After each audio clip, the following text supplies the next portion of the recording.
Hello Mireille et Paulette, je suis ravie de te retrouver dans cette vidéo. Pourquoi? Parce que aujourd'hui, je suis sponsor, mais je peux dire des trucs négatifs. Et ça, c'est trop bien.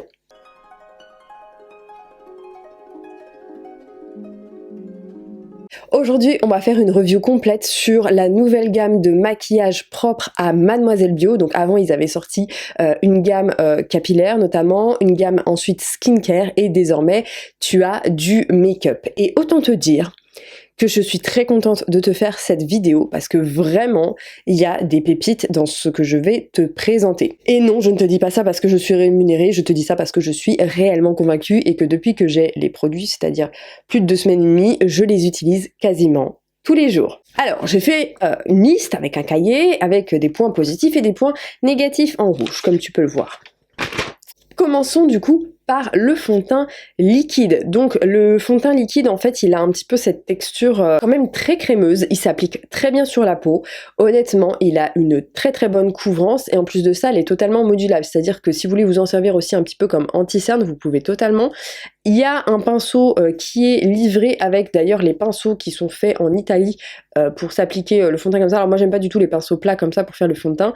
Et notamment, Mademoiselle Bio m'a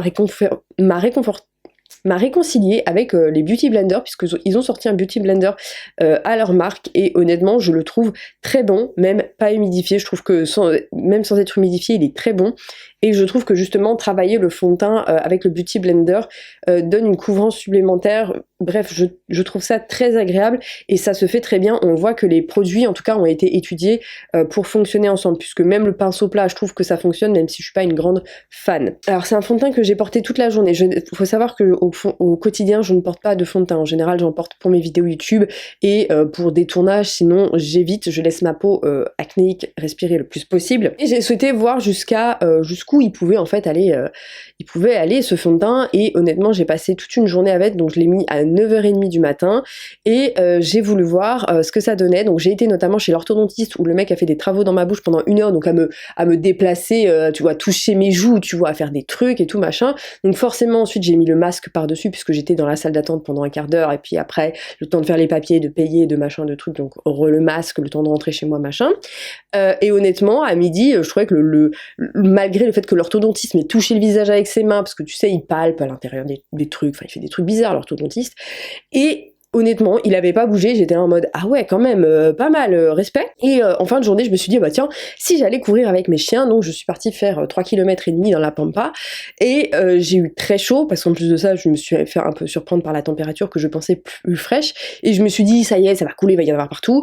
Le fond de teint n'a pas bougé comme en témoigne cette vidéo sur Instagram et du coup ça c'est le fond de teint en fin de journée avant d'être démaquillé et honnêtement, dites-moi ce que vous en pensez, je trouve que ça n'a pas bougé. Je vais insulter des gens. Je trouve que ça n'a absolument pas bougé, donc en ça je le trouve très très bien. Néanmoins je vais émettre un seul point négatif, donc il a une tenue que je trouve exceptionnelle pour un fond de teint bio, je trouve qu'il colle très bien à la peau. Du coup tu ne pourras pas l'enlever comme ça. Alors effectivement c'est top vu qu'il a une tenue pour les personnes qui travaillent, qui ont le masque, qui doivent peut-être l'enlever, c'est peut-être hyper intéressant.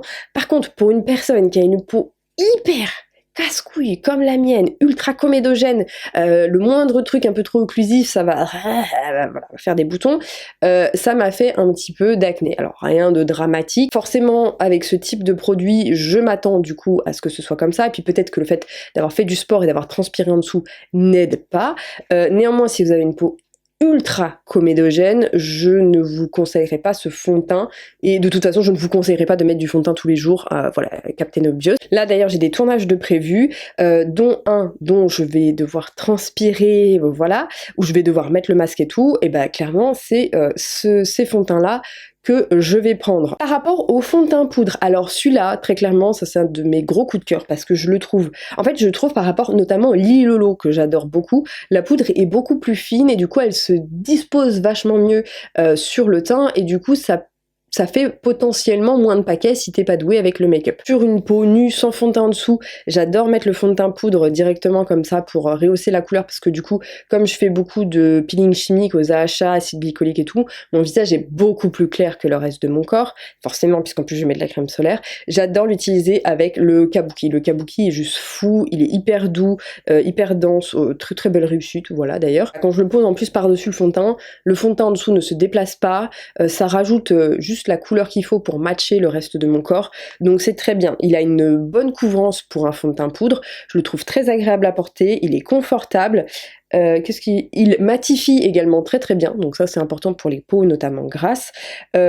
Par contre au niveau du port du masque, je sais que ça n'intéresse pas forcément les gens, ça peut bouger en journée mais c'est pas dramatique, bon voilà, quel maquillage ne bouge pas avec le port du masque, je ne sais pas, surtout qu'après je suis en dessous, enfin, bon, bref. Voilà, c'est les problèmes hein, quand même, mais voilà, ça tient pas à un port du masque prolongé notamment. Alors, il y a deux poudres de finition, à savoir une poudre mate et une poudre illuminatrice. Moi, la poudre illuminatrice, c'est celle que je préfère parce que j'adore poudrer mon dessous d'œil avec ça.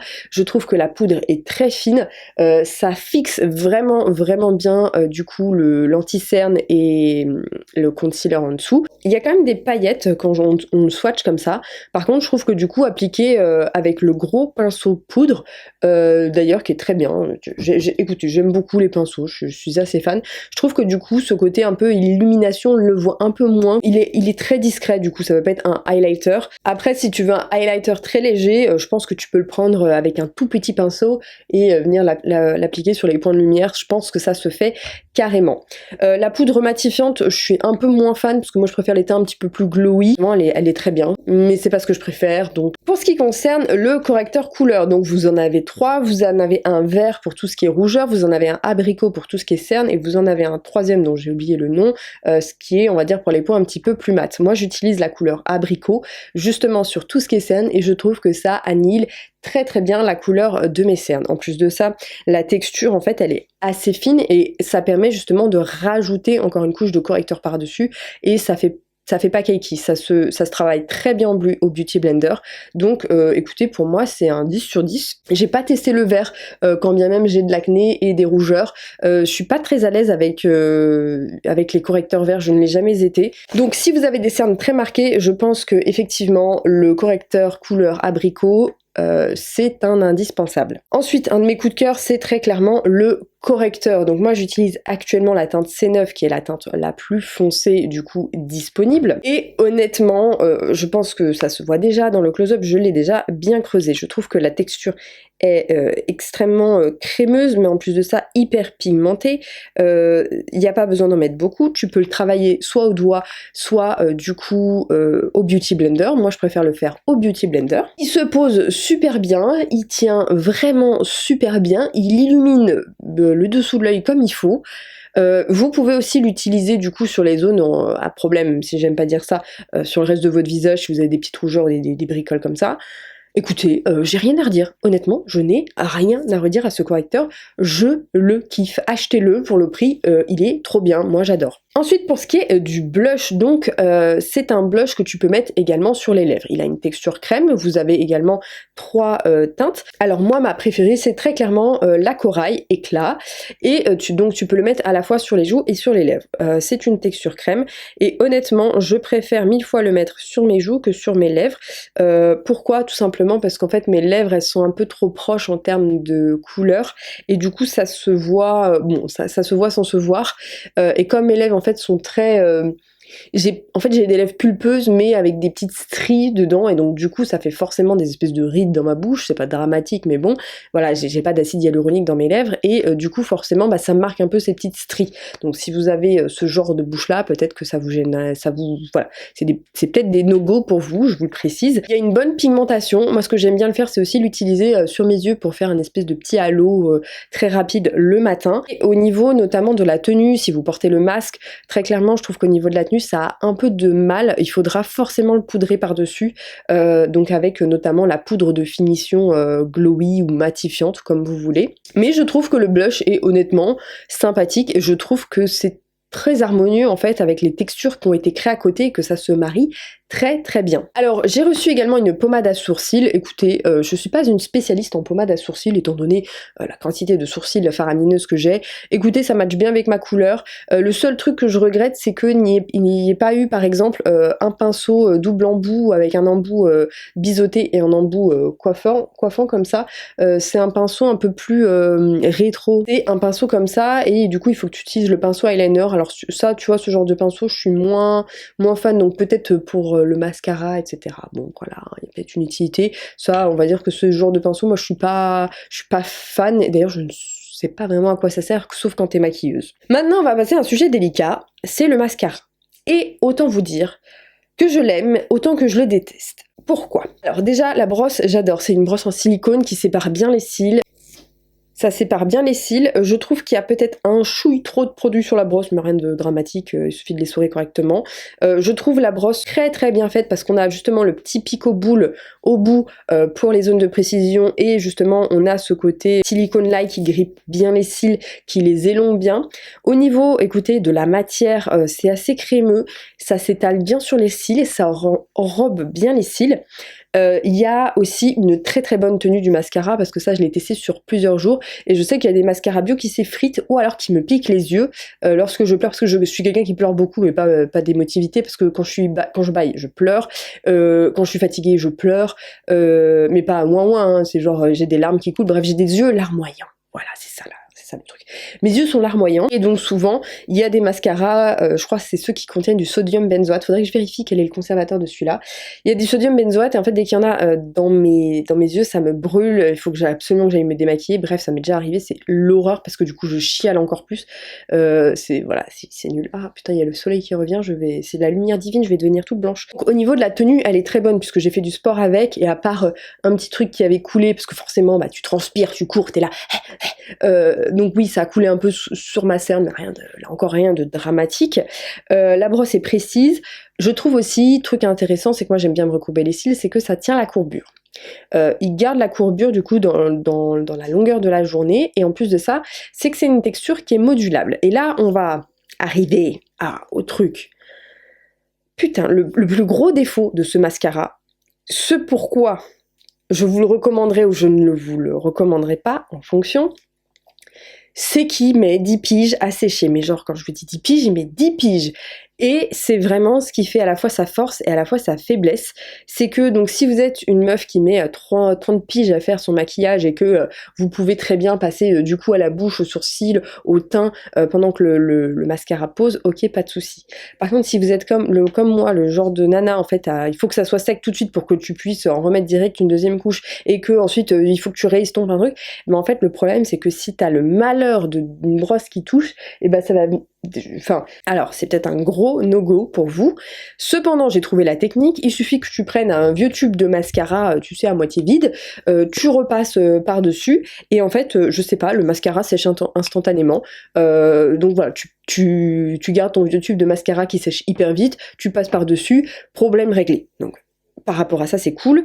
Et ce que j'aime beaucoup aussi, c'est que du coup, une fois qu'il est sec, c'est que la texture en fait est tellement crémeuse que tu peux en réappliquer par-dessus et du coup encore allonger tes cils et les faire plus longs, et tu peux superposer comme ça les couches. Alors bon, évidemment au bout d'un moment ça fait pas de mouche, mais là tu vois il y a une très belle courbure, les cils sont beaux, j'y ai pas passé entre guillemets tant de temps que ça, hormis temps de séchage, voilà, donc je combine les deux. C'est le seul gros bémol de ce mascara, c'est qu'il ne sèche pas.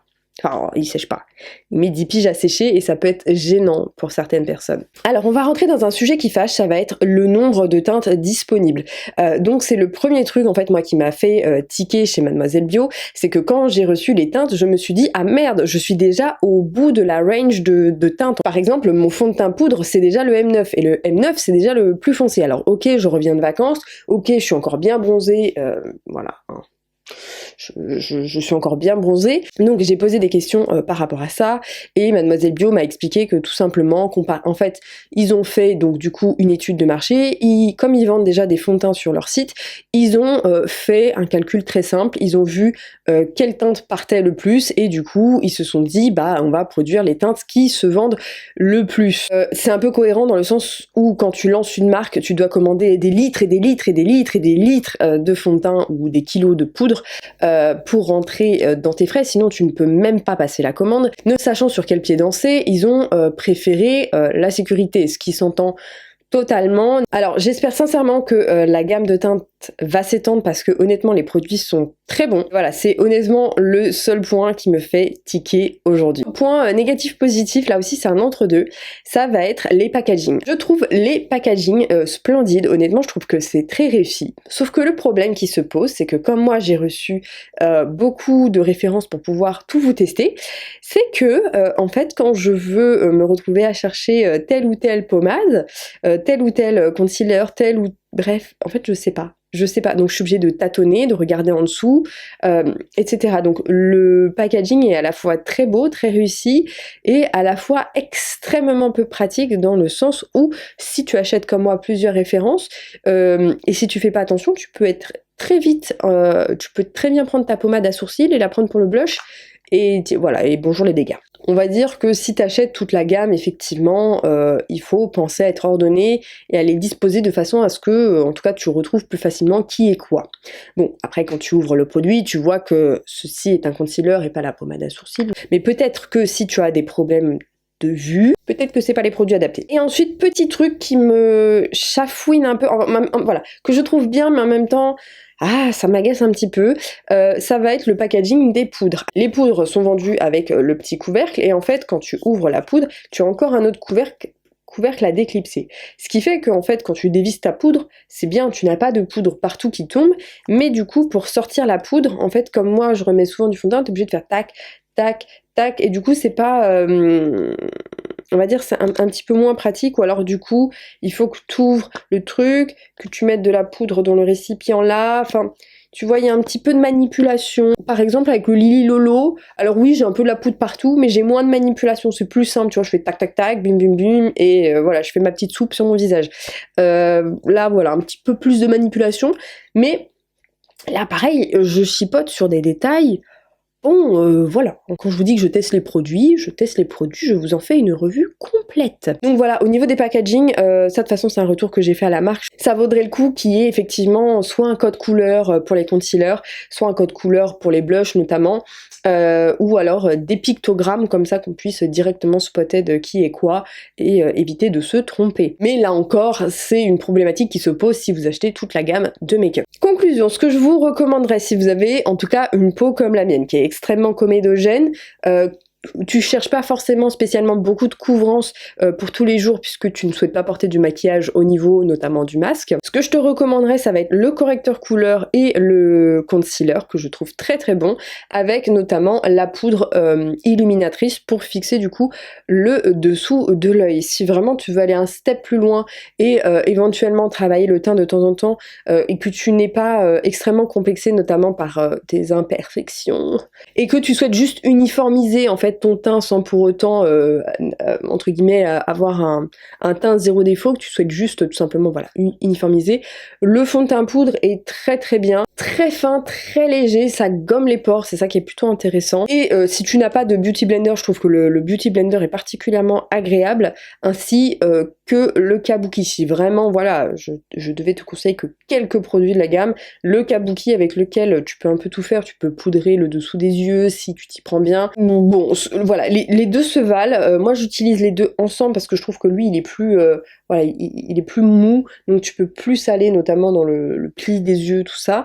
Lui il est un peu plus dur, donc je trouve que pour bien étaler le fond de teint, mais bon, les deux peuvent se faire. Et autre petit bémol, si vous êtes un petit peu maniaque comme moi, le problème d'avoir des packaging clairs, c'est que du coup, comme tu te maquilles, t'as forcément du maquillage sur les mains, et donc je trouve que notamment les manches des pinceaux se salissent un peu vite, et également les packaging du make-up, mais bon, là aussi c'est du chipotage, mais quand on teste des produits, on finit par chipoter, et je pense que voilà, c'est là où tu reconnais quelqu'un qui teste vraiment les choses, c'est qui chipote, hein. Et je pense que pour avoir un avis très précis dans la vie, il faut chipoter. Et je pense qu'un avis construit est un avis où il y a beaucoup de chipotage. Je sais pas ce que vous en pensez, mais effectivement, je pense que les très bons testeurs, ce sont ceux qui chipotent sur des détails et qui connaissent justement la spécificité des détails et qui sauront justement toucher ce petit point qui va faire tic chez certaines personnes. Je pense que c'est ça qui est important après tout,